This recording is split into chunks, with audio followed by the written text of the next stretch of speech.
এই জুমার দিন আল্লাহ সুবহানাহু ওয়া তাআলা গোটা পৃথিবীকে আল্লাহ তাআলা সৃষ্টি করেছেন।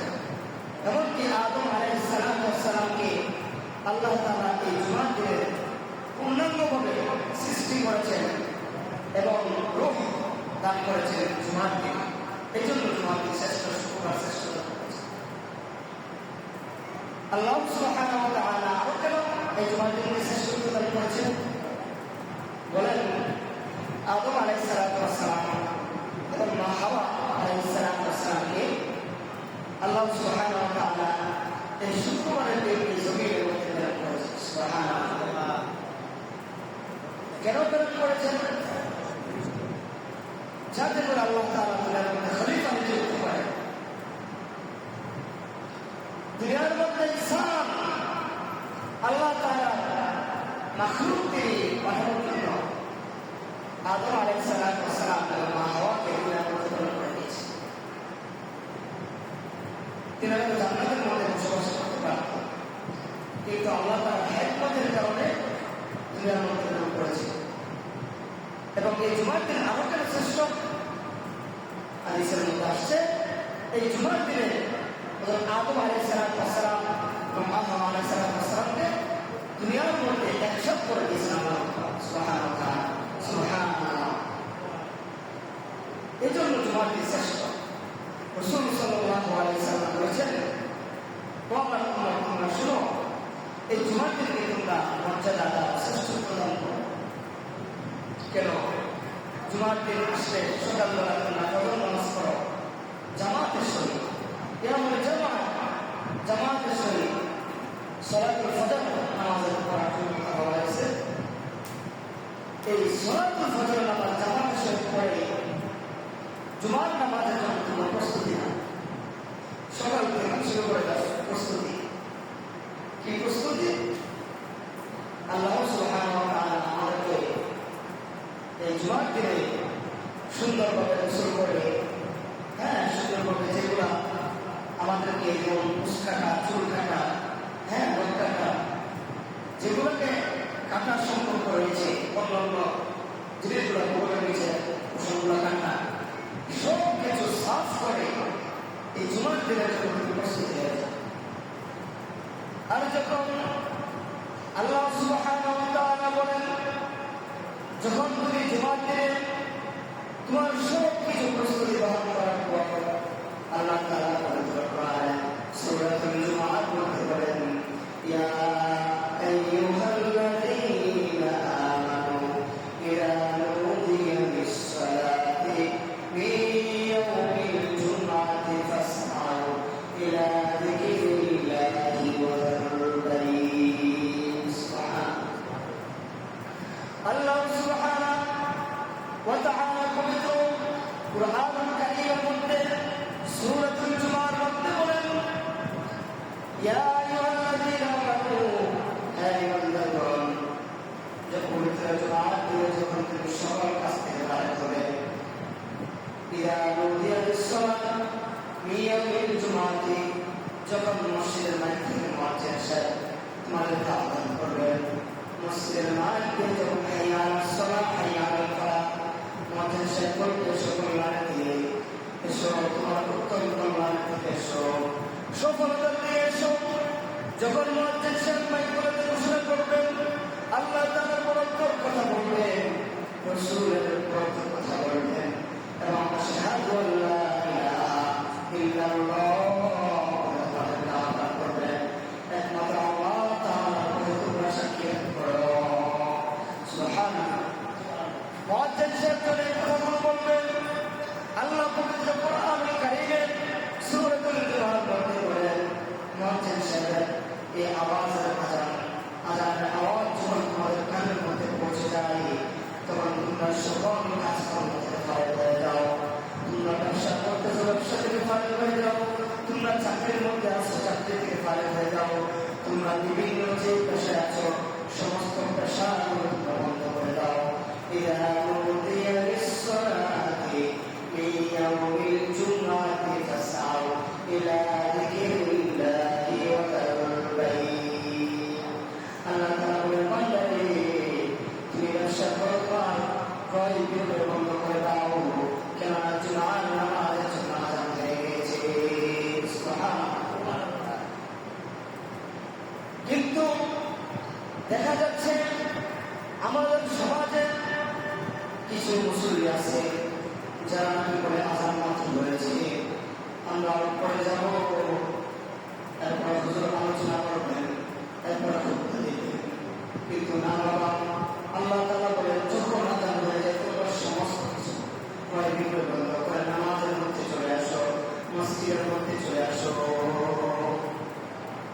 অনেক মুসল্লিরা মনে করে মাত্র আযান হয়েছে, এরপর আলোচনা হবে, এরপর খুতবা হবে, এরপর যে নামাজের মধ্যে দাঁড়াবে। যখন নামাজের মধ্যে ইমাম সাহেব দাঁড়া যায় তখন বাড়ি থেকে দৌড় দেয়, কিন্তু ভুলে টুপিটা ফেলাই দেয়, আবার টুপিটা জন্য বাড়ির মধ্যে যায়, কিন্তু আশা করি ইমাম সাহেব এক রাখা শেষ করে ফেলেছেন। তাদের জন্য আফসোসের বিষয়, দুঃখের বিষয়, আল্লাহ তাআলা এত সুন্দর দেহ আপনাকে দান করেছেন, এত সুন্দর সময় দিয়েছেন, এত সুন্দর নিয়ামত দান করেছেন। ও বান্দা, তুমি কেমনে আমার নাফরমান হয়ে গেলা? আল্লাহ তাআলা বলে দিয়েছেন আযানের সাথে সাথে তোমরা মসজিদের মধ্যে চলে আসো, কিন্তু তুমি আসবা বলতে বলতে নামাজ শেষ হয়ে যায়। এই জন্য জুমার দিন আমরা আগে থেকে একটা প্রস্তুতি থাকা দরকার, যাতে করে আপনার সকলের আগে আগে মসজিদের মধ্যে চলে আসে। সকলের আগে মসজিদের মধ্যে আসলে কি হবে? আল্লাহ রাসূল সাল্লাল্লাহু আলাইহি ওয়াসাল্লাম বলেন, ইযা কানা ইয়াউমুল জুমআহ ওয়াকাফাতিল মালায়েকাতু আলা বাবিল মসজিদ। আল্লাহ রাসূল সাল্লাল্লাহু আলাইহি ওয়াসাল্লাম বলেন, জুমার দিন যখন আযান হয়ে যায়, যখন আযান হওয়ার পরে মসজিদের গেটগুলোতে আল্লাহ তাআলা রহমতের ফেরেশতা শুরু করে রাখে। সুবহানাল্লাহ। আকাশ থেকে অগণিত ফেরেশতা এসে মসজিদের গেটগুলোতে দাঁড়ায় যায়। في هذا المسجد على باب مسجد الجنة والهداية تحكيم يكتب الأول তারা লেখা লিখতে থাকেন, কোন ব্যক্তি সর্বপ্রথম মসজিদের মধ্যে প্রবেশ করেন। সুন্নাহ কানা মাকাম, যে ব্যক্তি আল আউয়াল সর্বপ্রথম মসজিদের মধ্যে প্রবেশ করবে। আল্লাহ সুবহানাহু ওয়া তাআলা রাসূল সাল্লাল্লাহু আলাইহি ওয়াসাল্লাম বলেন, ওই ব্যক্তির আমলনামায় একটি গরু আপনি যদি কিনে দান করে দিতেন, যে সব আপনার আমলনামায় হতো। আল্লাহ রাসূল সাল্লাল্লাহু আলাইহি ওয়াসাল্লাম বলেন, ওই গরু দান করার সব যে ব্যক্তি সর্বপ্রথম মসজিদের মধ্যে প্রবেশ করবে, ওই ব্যক্তির আমলনামার মধ্যে সর্বপ্রথম যে ব্যক্তি মসজিদের মধ্যে প্রবেশ করবে, ওই ব্যক্তির আমলনামার মধ্যে একটি গরু জবাই করে মানুষকে দান সুবিধা করলে যে সব লেখা হতো, সে সর্বপ্রথম মসজিদে আসার কারণে আল্লাহ সুবহানাহু ওয়া তাআলা তার আমলনামার মধ্যে এর চাইতে বড় সব দান করেছেন। সুবহানাল্লাহ। আল্লাহ রাসূল সাল্লাল্লাহু আলাইহি ওয়াসাল্লাম বলেন, এরপর দ্বিতীয় যে ব্যক্তি আল্লাহর মসজিদের মধ্যে প্রবেশ করবে, সুন্নাহ কামশান, ওই ব্যক্তি একটি বকরি ক্রয় করে মানুষকে দান করবে, যে সব তার আমলনামার মধ্যে থাকা হয়। ওই ব্যক্তি বকরি দান করার কারণে ওই ব্যক্তি দ্বিতীয় মসজিদের মধ্যে প্রবেশ করার কারণে আল্লাহ সুবহানাহু ওয়া তাআলা তার আমলনামার মধ্যে বকরি দান করার সওয়াব লিখে দেন। সুবহানাল্লাহ।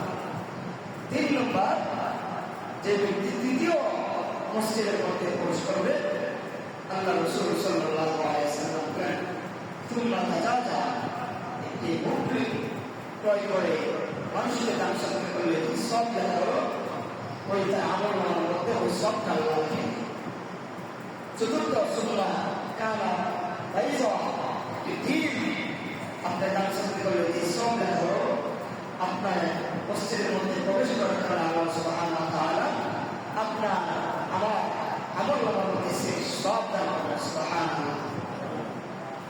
এই জন্য আমার বন্ধুরা, আমার আল্লাহ সুবহানাহু ওয়া তাআলা বলতেছেন, فإذا قضيت الصلاة فانتشروا في الأرض وابتغوا من فضل الله واذكروا الله كثيرا لعلكم تفلحون। আল্লাহ সুবহানাহু ওয়া তাআলা পবিত্র কোরআনুল কারীমের